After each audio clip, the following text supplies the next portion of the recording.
bem-vindos a mais um episódio do Momento RPPS, podcast feito especialmente para você dos RPPS pelo Brasil. Eu sou Marcelo Chida, especialista em investimentos do Banco do Brasil, e no episódio dessa segunda-feira, 16 de junho de 2025, vamos falar sobre os principais pontos que foram destaque na semana passada no Brasil e no mundo. Começando pelo cenário externo, nos Estados Unidos, o período de silêncio dos dirigentes do Fed fez o mercado se voltar para os indicadores econômicos. O destaque foi para o dado de inflação ao consumidor CPI, que mostrou desaceleração na passagem mensal, ficando abaixo das estimativas da Bloomberg. Os leilões de tesouro americano registraram uma demanda mais forte do que esperado, especialmente nos vértices mais longos, o que ajudou a aliviar as preocupações de que os investidores evitariam esses papéis devido aos receios relacionados aos débitos orçamentários do governo americano. Na China, as exportações cresceram em maio na comparação anual, mas ficaram abaixo das projeções dos economistas. As importações recuaram, mantendo a tendência de queda observada na maioria dos últimos meses. No mais, os dados de inflação seguiram em campo deflacionário. No campo geopolítico, Israel lançou uma ofensiva militar de grande escala contra o Irã, atingindo as instalações nucleares e alvos estratégicos ligados ao programa atômico iraniano.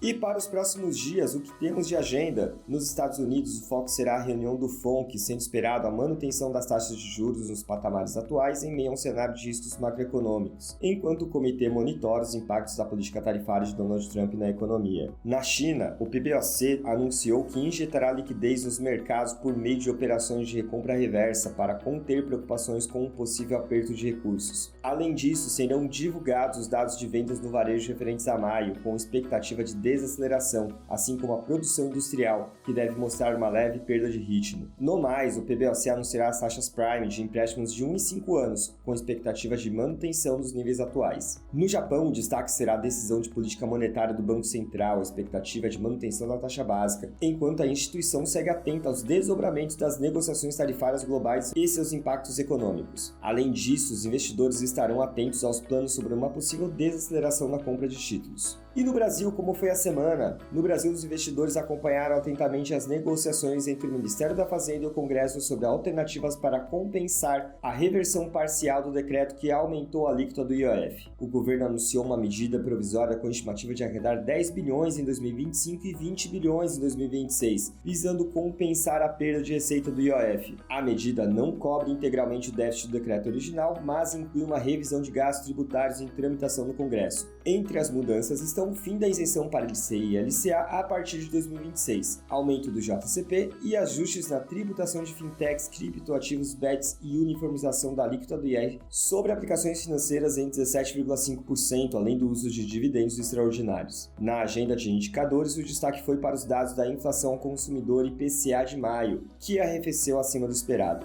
Embora no acumulado em 12 meses os números ainda estejam acima da meta de inflação, o resultado foi considerado positivo. E qual a agenda para essa semana no Brasil? No panorama global, a escalada da tensão do conflito entre Israel e Irã ainda deve perdurar e continuar impactando os mercados. Além disso, o FONC não deve alterar o discurso de cautela e parcimônia na condução da política monetária nesse momento de elevada incerteza pela questão tarifária. O maior evento da semana será a decisão de política monetária do Copom, com expectativa de manutenção da taxa Selic em 14,75% ao ano e discurso de política monetária restritiva por longo período para a convergência da inflação à meta.